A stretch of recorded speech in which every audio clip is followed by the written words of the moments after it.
ఈ లోకంలో చాలా విధాల సేవలు ఉన్నాయి.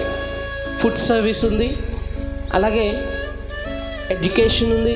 ఏంటండి, మనం చూస్తే లేకపోతే ఒక డాక్టర్గా నువ్వు వైద్యాన్ని పంచవచ్చు, వైద్యముతో ఫ్రీ ఎడ్యుకేషన్, నువ్వు ఉచితమైన విద్యను నేర్పించవచ్చు, ఉచితంగా నువ్వు వైద్యాన్ని పంచవచ్చు, ఉచితంగా నువ్వు ఆహారాన్ని పంచవచ్చు.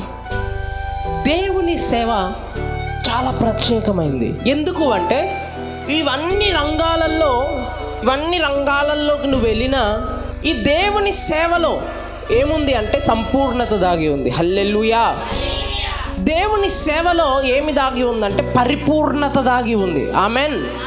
కానీ వీటన్నిటికంటే శ్రేష్టమైనది ఏదంటే దేవుడు మారుతూ అంటున్నాడు, ఇదిగో మరియ ఉత్తమమైన దానిని ఎంచుకొని ఉన్నది. మరియ ఉత్తమమైన సేవ ఎంచుకున్నది. అదేంటి అంటే నా పాదముల దగ్గర తన వాక్య పరిచర్యను వినుట. హల్లెలూయా. దేవుని సేవ చేయటము చాలా ప్రత్యేకమైందండి. దేవుని కృప పొందటము చాలా ప్రత్యేకమైంది. అది మన జీవితాలకు, మన కుటుంబాలకు, మనం ఏ సేవలు చేస్తున్నా వాటన్నిటికి కూడా ఆధారముగా నిలవబోతూ ఉంది. హల్లెలూయా, హల్లెలూయా. ఆ సేవలు చేయొద్దని కాదు, దానికంటే ముందు అది సంపూర్ణంగా, పరిపూర్ణంగా, నిత్యమైన మనసుతో చేయాలంటే ప్రాముఖ్యంగా నీకు ఏది కావాలా? దేవుని సేవ కావాలి, దేవుని ప్రేమ కావాలి. దేవునితో నువ్వు ముందడుగు వేస్తూ ఉన్న కొలది దేవుడు వాటిలో నిన్ను సంపూర్ణతలోకి అడుగు పెట్టింపజేస్తాడు. హల్లెలూయా. నేను నిజమైన ద్రాక్షవల్లిని, నాతో మీరు అంటుగట్టబడితే, నాలో మీరు నిలిచి ఉంటే మీరు ఏమవుతారు?